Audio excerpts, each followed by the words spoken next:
ठीक है भाई, क्लियर है, वेरी गुड। तो देखिए भाई, हमने क्या कहा, सबसे पहले आप 4P विधि के द्वारा क्वेश्चन को हल कर रहे हो। 4P विधि के द्वारा जब आप किसी क्वेश्चन को हल करते हो तो आपको दो चीजों का विशेषकर ध्यान रखना है। एक तो आपको 4P सहायक समीकरण याद होनी चाहिए, एक तो आपको 4P सहायक समीकरण याद होनी चाहिए, और दूसरा आपका, एक तो 4P सहायक समीकरण याद होनी चाहिए और दूसरा आपको dz की वैल्यू याद होनी चाहिए। dz बराबर होता है आपका pdx प्लस के qdy। तो यहाँ से हम z का मान निकालेंगे और z का मान जैसे निकल के आ जाएगा आपके पास दिए हुए अवकल समीकरण का पूर्ण हल निकल के आ जाएगा। तो देखिए भाई, दिए हुए अवकल समीकरण का पूर्ण हल निकल के आ जाता है, उसका समाकलन ज्ञात कर। तो आपने लिख लिया होगा भाई, आगे बढ़ते हैं। दिए हुए अवकल समीकरण का क्या आ जाएगा भाई, पूर्ण हल।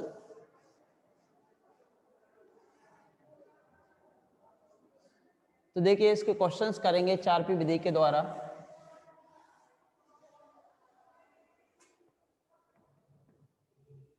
चार पी विधि के द्वारा आप इसके क्वेश्चन सॉल्व करोगे। तो कीजिए भाई क्वेश्चंस।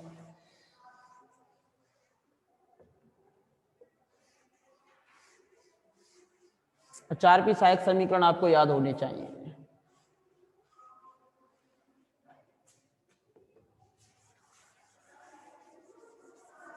चार पी सहायक समीकरण आपको याद होने चाहिए। नहीं, तो देखो भाई, आप इसमें कुछ एग्जाम्पल दिए हुए हैं 10-12, और इसमें 10-12 के समथिंग ही क्वेश्चंस दिए हुए हैं। 15 क्वेश्चन हैं और इसमें आपके 8 एग्जाम्पल हैं। तो आज इस एक्सरसाइज को और कल इस एक्सरसाइज को, 2 दिन हम इस एक्सरसाइज को आपको करा देंगे। उसके बाद हमारी ओर से आपका सिलेबस खत्म हो जाएगा। अगर फिर भी अगर कुछ बचता है तो उसे हम बाद में करा देंगे आपको, अगर नहीं कम होता है तो। अदरवाइज यहाँ तक तो इतना कम है ही भाई आपका। ठीक है, होमोजेनियस वाले कॉन्सेप्ट को आप करना चाहो तो कर सकते हो, ना करना चाहो तो भले ही मत करना। तो देखिए भाई, एग्जाम्पल नंबर फर्स्ट, उदाहरण नंबर पहला। निम्न समीकरण को 4P विधि के द्वारा हल कीजिए। 4P विधि से हल कीजिए। ये जो क्वेश्चन है आपका राजस्थान यूनिवर्सिटी 1, 3 और 4 में आए वो क्वेश्चन है भाई। और क्वेश्चन दिया हुआ है आपका p² plus q² y = qz। ये आपका क्वेश्चन दिया हुआ है, p² plus q² y minus k = qz। तो सबसे पहले तो इसे फंक्शन के बराबर ही मानना होगा आपको। सबसे पहले आप इसे फंक्शन के बराबर ही मानोगे। तो देखिए कैसे मानते हैं। माना f(x,y,z) p(q) बराबर p² प्लस q² y, इसको इधर ले आएंगे माइनस का qz। इसको किसके बराबर मान लिया आपने, इसको आपने मान लिया किसके बराबर भाई, f(x,y,z) के बराबर मान लिया। इसको कह दिया समीकरण नंबर 1। तो समीकरण 1 के 4P सहायक समीकरण होंगे। 4P सहायक समीकरण होगी। समीकरण 1 की आपको 4P सहायक समीकरण लिखनी है भाई। देखिए वो क्या होगी। समीकरण 1 की 4P सहायक समीकरण होंगे।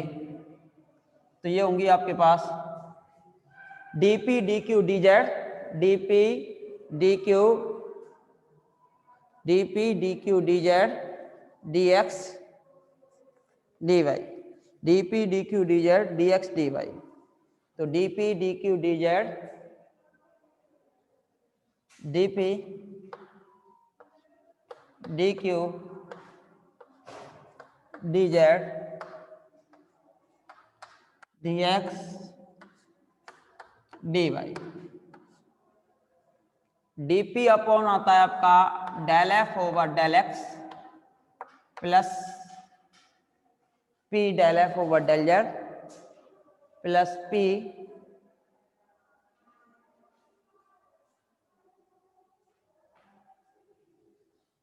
क्या प्रॉब्लम आ रही है भाई वीडियो में आपको बार बार?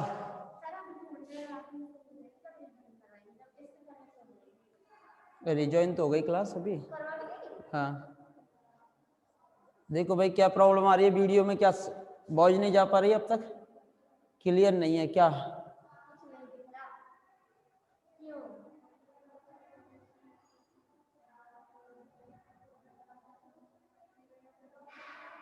देखो P del F over, Narendra Kumar ji तो बोल रहे हैं क्लियर है। Del F over del Y plus के Q del F over del Z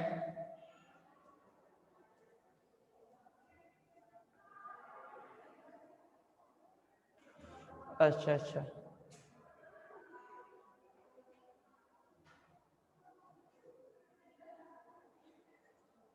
del F over del X P del F over del Z del F over del Y Q del F over del Z minus का P del F over del Q minus का Q minus का Q del F over del Q minus का del F over del P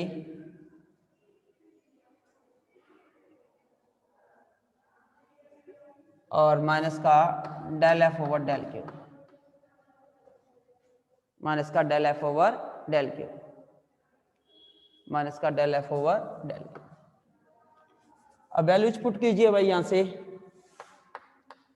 dp upon F का X की respect में अवकलन कीजिए del F over del X, del F over del X निकल के आएगा यहां से 0 प्लस का p del F over del z, z के रेस्पेक्ट में करेंगे जेड का होगा 1 तो यहां से बचेगा माइनस का q dp dq upon del F over del y, y के रेस्पेक्ट में करोगे तो p square plus q square y का हो जाएगा 1 तो यहाँ से आएगा पी स्क्वायर प्लस का क्यू स्क्वायर वाई का हो जाएगा 1 प्लस के Q del F over del z, z के सापेक्ष करेंगे तो यहाँ से बचेगा माइनस का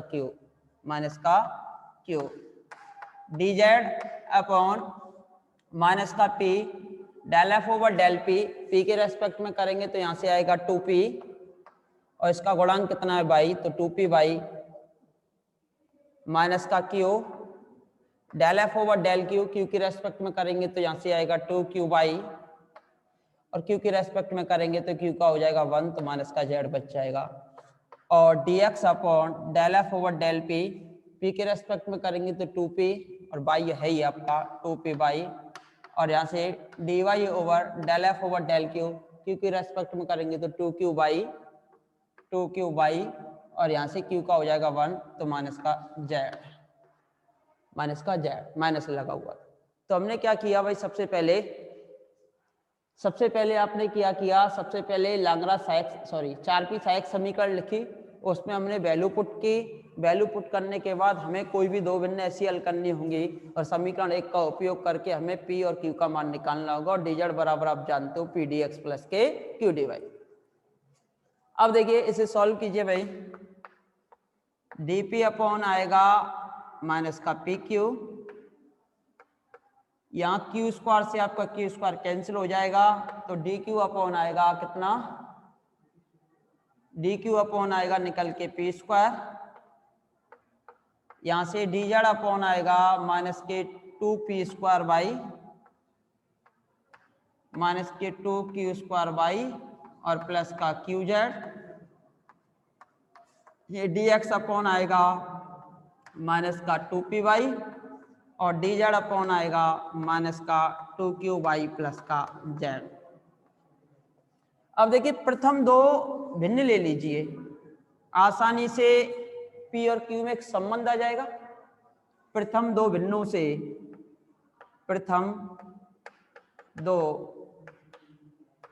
भिन्नों से देखो एक पी से आपका एक पी कैंसिल हो जाएगा, पी पी के साथ में चला जाएगा, पी डी पी, और क्यू क्यू के साथ में चला जाएगा, तो यहां से आएगा पी डी पी बराबर माइनस के क्यू डी क्यू। इसको इधर ले जाइए भाई, पी डी पी प्लस के क्यू डी क्यू बराबर 0। समाकलन कर दीजिए, इसका समाकलन कर दीजिए भाई, और समाकलन करते ही आपके पास किसका मान आ जाएगा भाई, पी और क्यू में एक संबंध निकल के आ जाएगा। तो समाकलन कीजिए इसका, तो इसका समाकलन कितना निकल के आएगा वो बताइए भाई, समाकलन कीजिए। तो समाकलन कीजिए भाई, समाकलन करने पर, समाकलन करने पर इसका समाकलन कीजिए, इसका समाकलन आएगा पी स्क्वायर, इसका समाकलन आएगा क्यू स्क्वायर, और समाकलन नियतांक मान के चलिए आपने ए स्क्वायर। ठीक है, समीकरण नंबर ये तो 1 था, इसको दे दिया हमने समीकरण नंबर 2। क्या दे दिया, समीकरण नंबर 2। अब समीकरण नंबर 2 आ चुका है। अगर समीकरण 2 से मान मैं समीकरण 1 में रख दूं, अगर आप समीकरण 2 से मान समीकरण 1 में रखते हो तो यहां से क्यू का मान निकल के आ जाएगा। तो मान 1 में रखने पर, मान 1 में रखने पर, क्योंकि हमें पी और क्यू की वैल्यू चाहिए, मान 1 में रखोगे तो p square plus q square किसके बराबर था, ए स्क्वायर के, और इनटू में कितना बाई माइनस का क्यू जेड बराबर 0। तो यहाँ से क्यू का मान कितना आ गया भाई, क्यू का मान निकल के आ गया ए स्क्वायर बाई अपॉन जेड। किसका मान निकल के आ गया भाई, क्यू का मान निकल के आ गया। समीकरण नंबर 3। हमें पी और क्यू का मान निकालना है भाई, तो क्यू का मान निकल के आ गया। जैसे ही क्यू का मान निकल के आ जाता है तो क्यू का मान अब कहाँ रख देंगे, फिर से समीकरण 1 में रख देंगे, और यहाँ से हमारे पास किसका मान आ जाएगा, पी का मान आ जाएगा। तो मान 1 में रखने पर, 1 में रखने पर क्यू का मान रख दीजिए, तो हमारे पास किसका मान आ जाएगा, इसका मान आप 1 में रख दीजिए, सॉरी 2 में ही रख देते हैं क्यू का मान। तो 2 में रखने पर पी का मान आ जाएगा, तो p square plus q square, इसका स्क्वायर करेंगे तो आएगा a4 by square upon Z square बराबर में ए स्क्वायर। इसको उधर भेज दीजिए और लघुत्तम ले लीजिए भाई, हमें तो p की वैल्यू निकालनी है। P square, A square common आ जाएगा आपका, तो 1 minus A square by square upon Z square. लघुत्तम लीजिए और वर्गमूल निकाल दीजिए इसका। तो जैसे ही आप एलसीएम लेंगे और इसका वर्गमूल निकालोगे तो आपके पास जो वैल्यू है वो किसकी निकल के आ जाएगी भाई, तो आपके पास जो वैल्यू है वो p की निकल के आ जाएगी।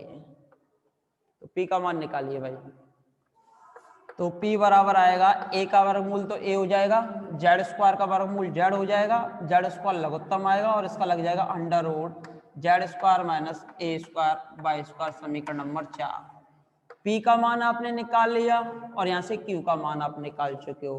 p का मान निकाल लिया और q का मान आप निकाल चुके हो, तो आप जानते हो dz बराबर होता है आपका पी डी एक्स प्लस के क्यू डी वाई। dz बराबर होता है आपका कितना, पी डी एक्स प्लस के क्यू डी वाई। तो आसानी से समाकलन कर आप किसका मान निकाल पाओगे, z का मान निकाल पाओगे। किसका मान निकाल पाओगे भाई, z का मान निकाल पाओगे। तो देखिए भाई, चूंकि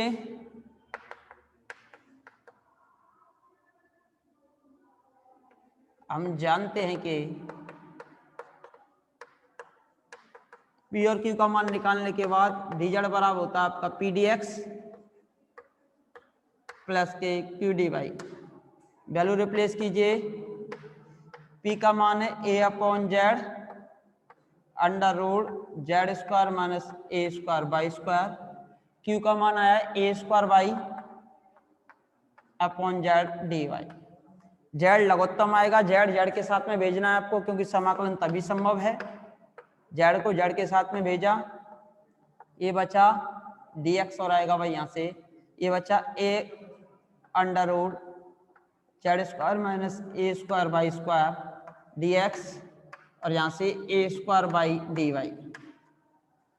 अब देखो जेड स्क्वायर का अवकलन तो 2z dz और ए स्क्वायर बाई स्क्वायर का अवकलन ये होता है ए स्क्वायर 2y। ठीक है, तो इसको इसके साथ में भेज देंगे भाई, तो भेजिए। ये बचेगा आपका, ये जब इधर जाएगा तो ये आएगा आपके पास कितना, जेड डी जेड माइनस का A square by D Y बराबर A under root Z square minus A square by square D X. अब इसका भाग दे देंगे क्योंकि जेड वाली टर्म जेड के साथ में, वाई वाली टर्म वाई के साथ में पहुंच जाएगी। यहां से z d Z minus A square by D y upon Z square minus A square by square का अंडर रूट और यहां से बचेगा ए डी एक्स। समाकलन करने पर क्या कर दिया भाई आपने, समाकलन। अब समाकलन तो कर दिया, अब आपको यहां से दिखाई दे रहा होगा कि जेड स्क्वायर का अवकलन 2z होता है, वाई स्क्वायर का अवकलन 2y होता है। इसका अवकलन कहां पे प्रेजेंट है, ऊपर, तो इसको मान लेंगे। तो माना Z square minus A square by square बराबर टी, तो यहां से इसका अवकलन होगा जेड डी जेड और ए स्क्वायर बाई डी वाई बराबर 1/2 dt। 2 आएगा इसमें, 2 आपका dt के साथ में चला जाएगा। जब 2 dt के साथ में चला जाएगा तो इस मान को यहाँ पे रख देंगे, तो देयरफॉर ये हो जाएगा आपके पास dt upon under root t और 1/2 और बराबर में इसका समाकलन आ जाएगा कितना, ए डी एक्स का समाकलन होगा ए एक्स और समाकलन है तंग सी। इसका समाकलन होगा कितना, अंडर रूट टी की पावर माइनस 1/2 का होगा टी की पावर माइनस 1/2 प्लस का 1 अपॉन 1/2, यानी कि अंडर रूट टी अपॉन 1/2, 1/2 से 1/2 कैंसिल, ये हो जाएगा ए एक्स प्लस सी। तो टी बराबर यहां से आ जाएगा आपके पास कितना, ए एक्स प्लस सी का होल स्क्वायर। टी का मान रख देंगे, तो टी का मान रखिए भाई, यहां से टी की जो वैल्यू है वो आपकी कितनी निकल के आ रही है, जेड स्क्वायर माइनस ए स्क्वायर वाई स्क्वायर बराबर ए एक्स प्लस सी का होल स्क्वायर, जो कि जैसे ही जेड और एक्स वाई में रिलेशन आ जाएगा वही आपका पूर्ण हल है, जो कि दिए हुए आंशिक अवकल समीकरण का पूर्ण हल है, जो कि दिए हुए अवकल समीकरण का कैसा हल है, पूर्ण हल है, जो कि दिए हुए आंशिक अवकल समीकरण का कैसा हल है भाई, पूर्ण हल है, जो कि दिए हुए आंशिक अवकल समीकरण का पूर्ण हल है। तो इस प्रकार आप दिए हुए आंशिक अवकल समीकरण का पूर्ण हल निकाल पाओगे भाई।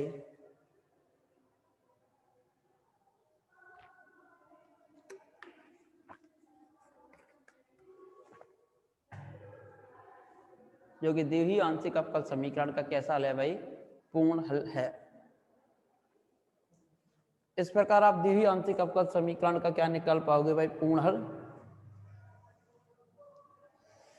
हमने कुछ नहीं किया, सबसे पहले 4p सहायक समीकरण लिखी, किन्हीं दो बिंदुओं को हल करके p और q में एक संबंध निकाला। p और q में एक संबंध पहले से दिया हुआ था, दोनों को हल किया, p और q का मान निकाला और dz बराबर आप जानते हो p dx प्लस के q dy होता है, और उस फॉर्म में अरेंज करके उसका समाकलन ज्ञात किया और समाकलन ज्ञात करते ही आपको दिए हुए अवकल समीकरण का पूर्ण हल निकल के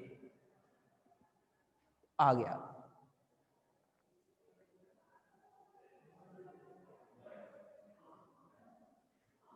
हाँ वैसे तो है भाई, थोड़ा सा बड़ा तो है बट इजी है, 2-3 क्वेश्चन करोगे जब आपको प्रैक्टिस हो जाएगी कोई दिक्कत नहीं आएगी भाई।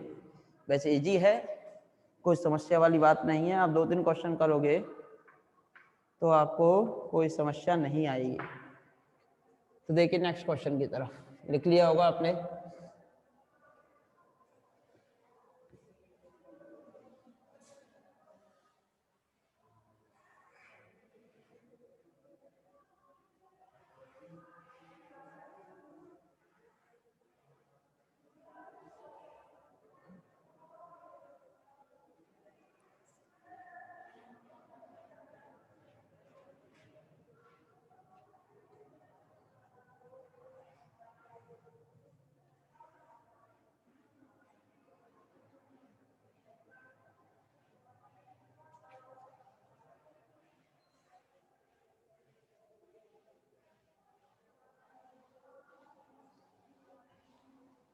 तो देखिए भाई नेक्स्ट क्वेश्चन की तरफ बढ़ेंगे आप।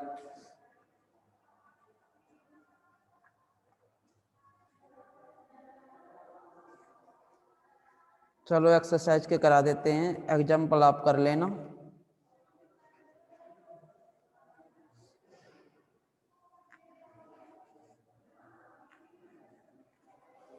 तो जैसे कि निम्न अवकल समीकरणों को 4p विधि के द्वारा हल कीजिए। सेकंड ए, निम्न अवकल समीकरणों को 4p विधि के द्वारा हल कीजिए। निम्न अवकल समीकरणों को 4p विधि के द्वारा हल कीजिए भाई। निम्न अवकल समीकरणों को 4p विधि के द्वारा हल कीजिए। तो px प्लस क्यू वाई बराबर pq दे रखा है, तो सबसे पहले मान लेंगे इसे। माना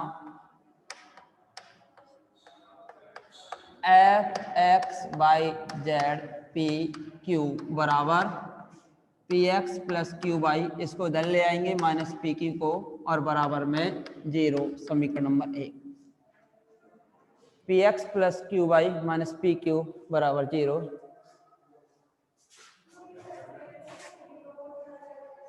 P x plus Q y minus p Q बराबर 0। देयरफॉर समीकरण 1 के 4p सहायक समीकरण होंगे। 4p सहायक समीकरण होंगे। ये होता है आपका dp dq dz dx dy, dp dq dz dx dy। पांचों लिखने पड़ते हैं। किस दो से हमारे पास p और q का मान निकल के आ जाए वो आपको पता नहीं होता, कोई दो भिन्न आपको हल करनी होती है।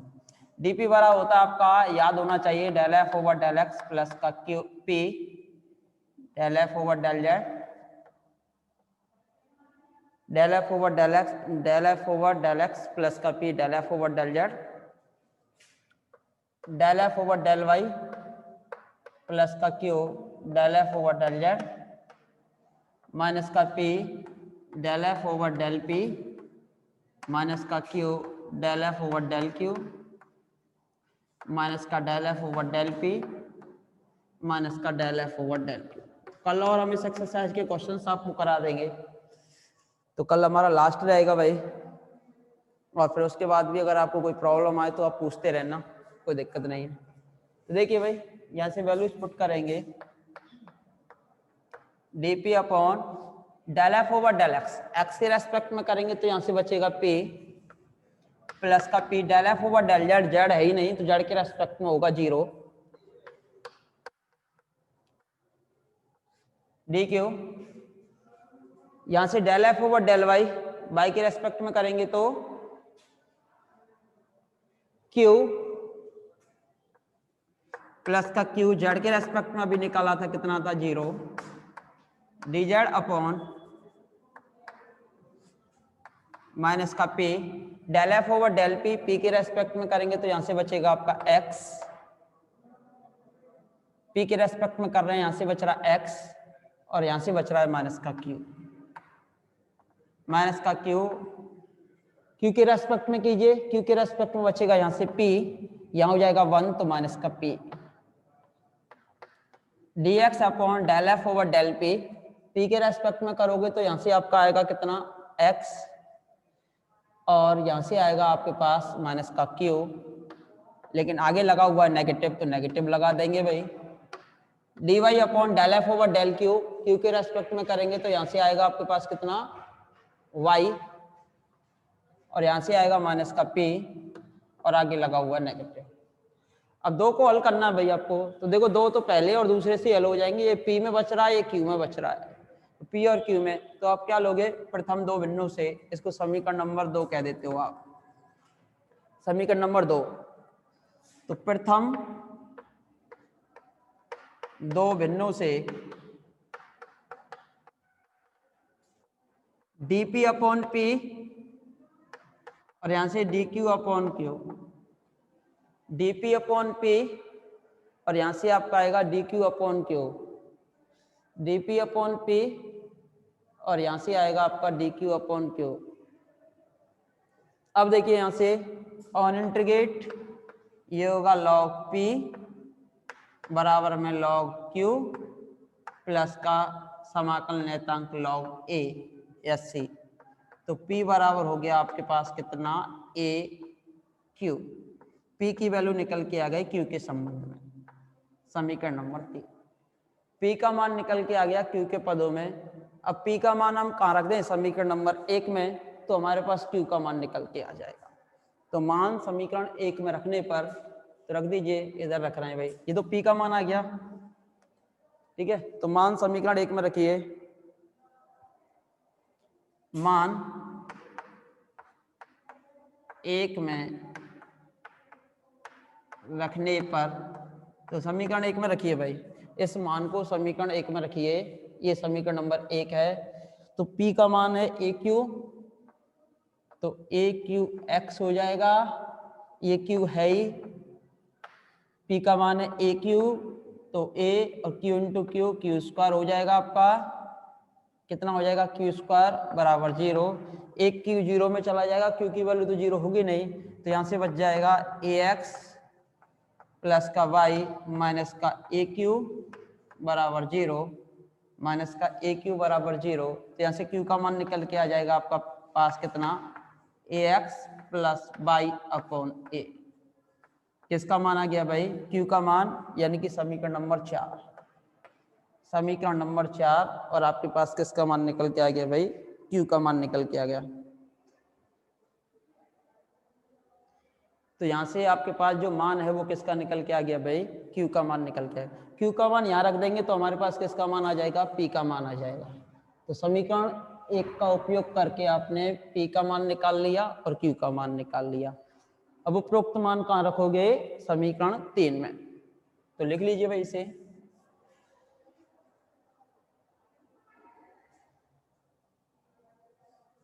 तो मान 3 में रखने पर, उपरोक्त मान 3 में रख दीजिए,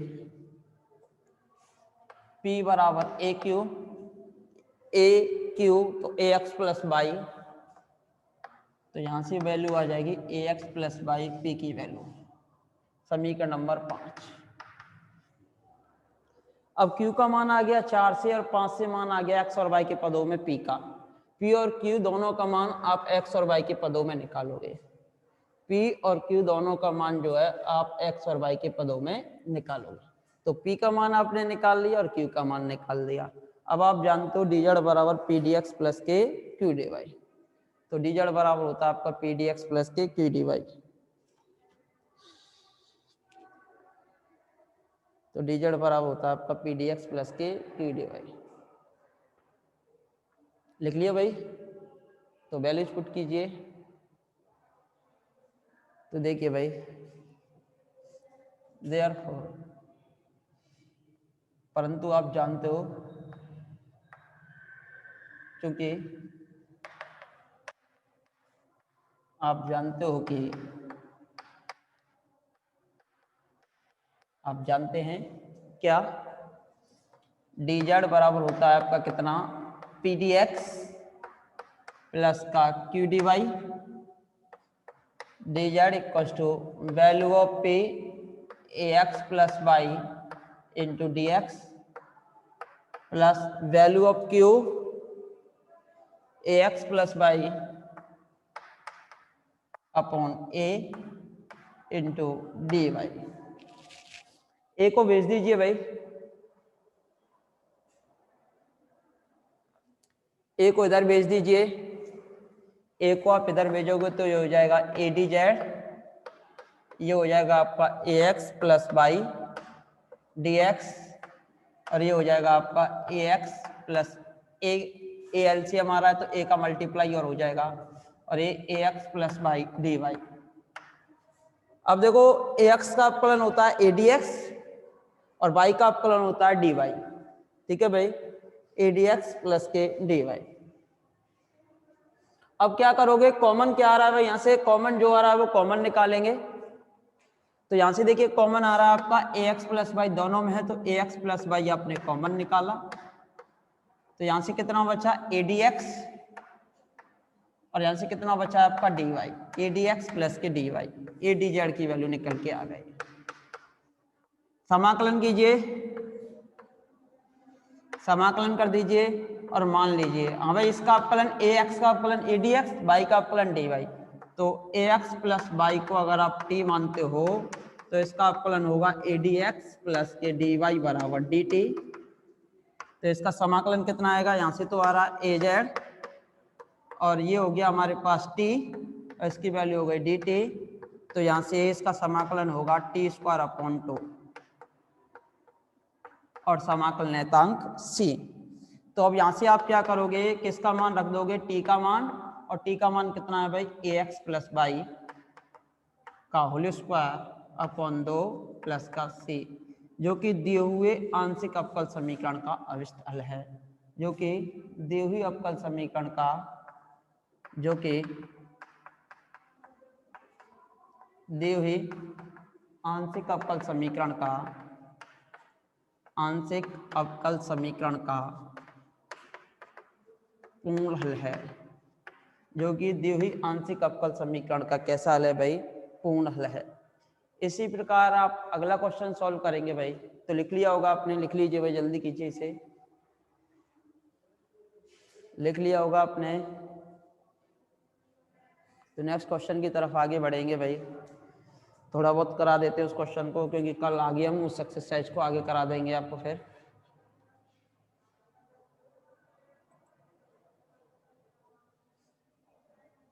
तो आगे बढ़ते हैं भाई। तो देखिए भाई नेक्स्ट क्वेश्चन, जैसे क्वेश्चन नंबर सेकंड ही ले लीजिए।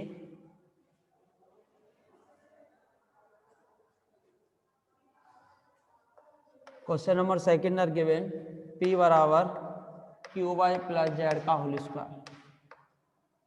ठीक है भाई, इसको मान लेंगे, तो मानिए,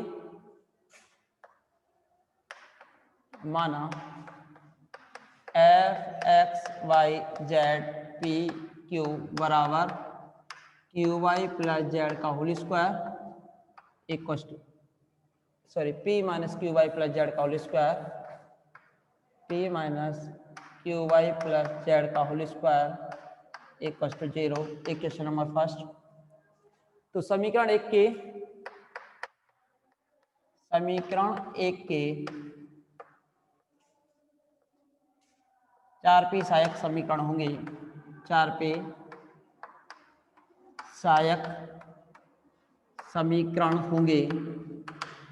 तो ये होगा आपके पास dp del F over del X plus का p del F over del Z, dq del F over del Y plus का q del F over del Z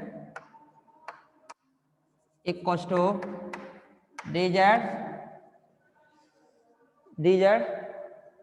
minus का p del F over del p minus का q del F over del q, dx minus का del F over del X del p और dy minus के del F over del q।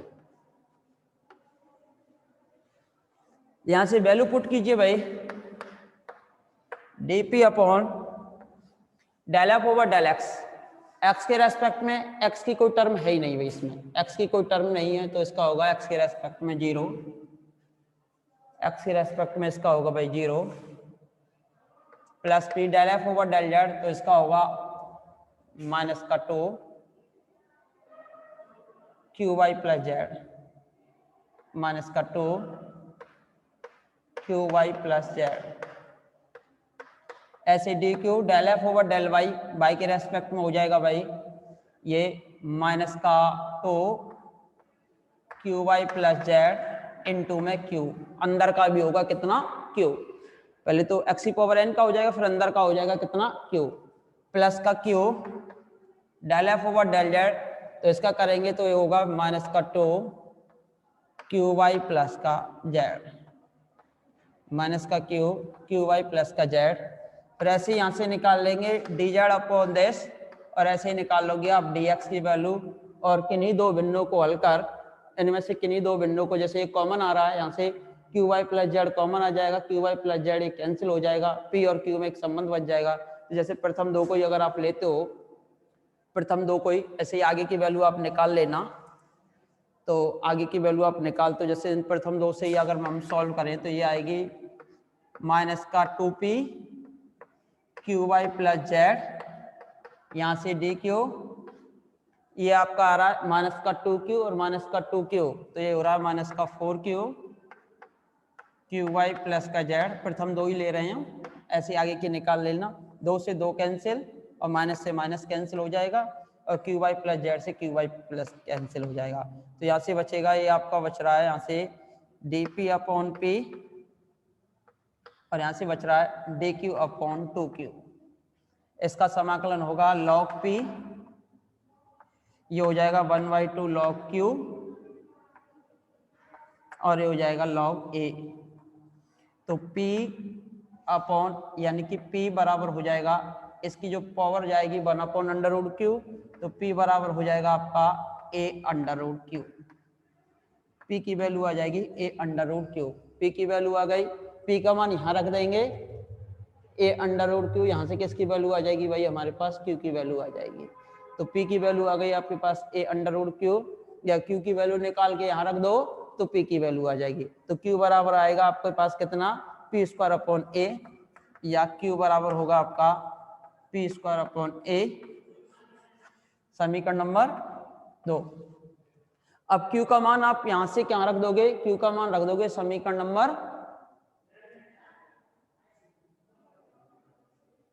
q का मान आप यहां से उठाकर रखोगे समीकरण नंबर 1 में। जैसे q का मान आप समीकरण नंबर 1 में रखेंगे तो यहाँ से p का मान आ जाएगा, फिर p का मान उठा के यहाँ रख देंगे तो q का मान आ जाएगा। तो हमारे पास p और q का मान जैसे ही निकल के आ जाता है तो आपके पास फॉर्मूला होता है dz बराबर पी डी एक्स प्लस के क्यू डी वाई। तो हम वहां से p का मान रख देंगे, q का मान रख देंगे और दोनों का समाकलन कर देंगे, और समाकलन करते ही हमारे पास किसका मान निकल के आ जाएगा। जैसे ही आप समाकलन करोगे तो आपके पास समाकलन करते ही वैल्यू निकल के आ जाएगी किसकी, जेड की। और जैसे ही जेड की वैल्यू निकल के आ जाएगी, जेड और एक्स और वाई में आपका एक संबंध निकल के आ जाएगा, वैसे ही आपके पास आंसर निकल के आ जाएगा। हाँ वो कर लेना आप, जो भी है e⁻² आ रहा है, जो भी आ रहा है वो आप कर लेना, कोई दिक्कत वाली बात नहीं है, वो तो कांस्टेंट है, वो आप कर लेना, ठीक है। तो इसके बाद आप कर लेना जो भी निकल के आता है, तो घबराने वाली आवश्यकता नहीं है। कल और हम इस एक्सरसाइज के आपको क्वेश्चन सॉल्व करा देंगे। तो अब हमारी जो अगली क्लास होगी वो कल होगी, कल हमारी ओर से आपकी ये बुक खत्म हो जाएगी। और फिर भी अगर आपको कोई छोटी मोटी प्रॉब्लम आती है तो वो आप हमसे क्वेश्चंस कर सकते हो, व्हाट्सएप पे भेज सकते हो, तो उसके सॉल्यूशन हम आपको सेंड कर देंगे। लेकिन सेंड तभी करेंगे जब हमारे पास समय होगा, ठीक है। ऐसा नहीं कि आपने आज ही भेजा और कल तक सॉल्व नहीं किया, परसों तक सॉल्व नहीं किया, तो आप सेंड कर देना और हमें जैसे टाइम मिलेगा वैसे ही हम आपको सॉल्व करके सेंड कर देंगे, ठीक है भाई। तो हमारी नेक्स्ट क्लास होगी कल, तब तक के लिए सभी को धन्यवाद, नमस्कार।